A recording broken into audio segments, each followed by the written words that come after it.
Alright y'all, so I went ahead and did the rest of my head just because I wanted to get it out of the way and I didn't want to take too long filming this tutorial. Also, again, we're in the bathroom, so I apologize about the echo and I do apologize about the angle because I don't know how some of these creators film in their bathrooms and they get these perfect shots. Not me. And when it comes to like wash and goes, you don't have to, unless you're doing a particular style, you don't have to be like perfectly exact. And you always want to make sure you're using fresh water as well too. You don't want to be using like water that's been sitting there for God knows how long.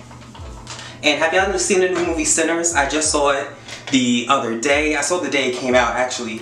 And it was so good. People on TikTok over here talking about something. They was walking out because they was having bad spiritual experiences. Not me, girl. I love that movie.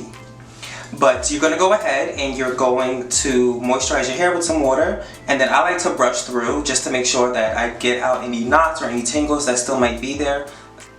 And then I like to just go in and massage the product into whatever section I'm doing.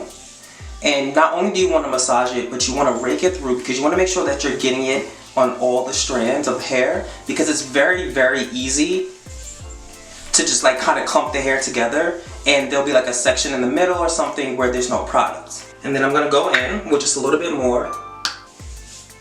I know some people don't like gels, but me personally, gels and I get along very, very well. And this gel smells very good. Like it's a light scent, but it's one of those light scents that just really sticks out, if that makes sense. And just like that, that section is pretty much finished and all I have to do is go in with this last section. Alright y'all, so that is pretty much the gist of how I do my hair when it comes to the technique of applying products, but I wanted to come in with a voiceover just to give you guys a few more details on how I do my wash and goes. So I tend to only use gel. I believe I did say that at the beginning of the video, and for this wash and go I did try out a new gel. Now I never have heard of this brand before, but I use a gel by the brand Curl Rhythm called the Science of Curls. I think that's actually pretty cool. Now the gel was really nice. It was light and I was really surprised that it had a stronger hold than I thought it would originally have. Now one thing that I loved about this gel was that you did get a decent amount. It came with 6 ounces in the bottle and it has jojoba oil, it has shea butter, coconut oil, and it also is supposed to protect your hair from humidity. Now, is this the type of gel that I would use to replace my normal gel? Absolutely not. But was this a gel that was nice for a basic wash and go for my subscribers over on YouTube? 100%. This is definitely the type of gel that I would use while traveling. It got the job done and I'm not really mad about that because it was on sale.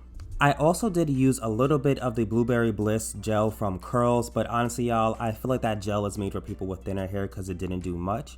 And then I went in with the Volumizing Mousse by the brand White Rain. Yes, the dollar store brand White Rain. Because y'all, I just needed some basic products to get my hair done and these products did the trick. You don't always need the most expensive products, you just need products that will get your hair done. One of the reasons why my wash and goes come out looking so good is because I've had years of practice. Sometimes on your days off, y'all, you just gotta go into the bathroom and experiment with your hair. Sometimes you look great, sometimes you don't, but over time you will learn what technique works for you and also what type of products your hair likes.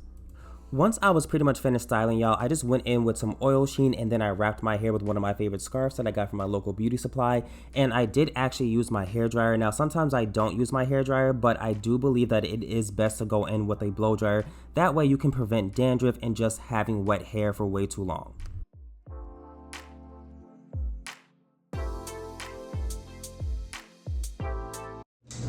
Alright y'all, so this is finally the final results of my wash and go. I hope this tutorial was useful for some of y'all. I know it wasn't the most in-depth tutorial and I do apologize about that. I'm not the best at doing tutorials. I know there's people out there who are great at it, but I tried my best and I hope it was helpful for some of you. But I'm really happy with the way that it looks. My hair has grown a little bit since I did the braids, maybe like half an inch, nothing crazy. But I just love how bouncy and flowy it is, and I really like that new gel I tried. I think the company is called Curl Rhythm or something like that. But I will have the names of all the products that I use in the description box. Please subscribe if you guys can, and if you don't already, please follow me on TikTok. I really hope y'all enjoyed this video, and I'm just gonna give you guys another quick little look at my hair. And I did go in and went in with my blow dryer just a little bit for a few spots, but I'm just so happy with the way it looks, and I'm just so happy to see my own hair for the first time in a month and a half, because again, y'all, I don't do braids that long normally. So it just feels so good, and I hope you guys enjoyed this video once again. Thank you so much for watching, y'all. Don't forget to subscribe.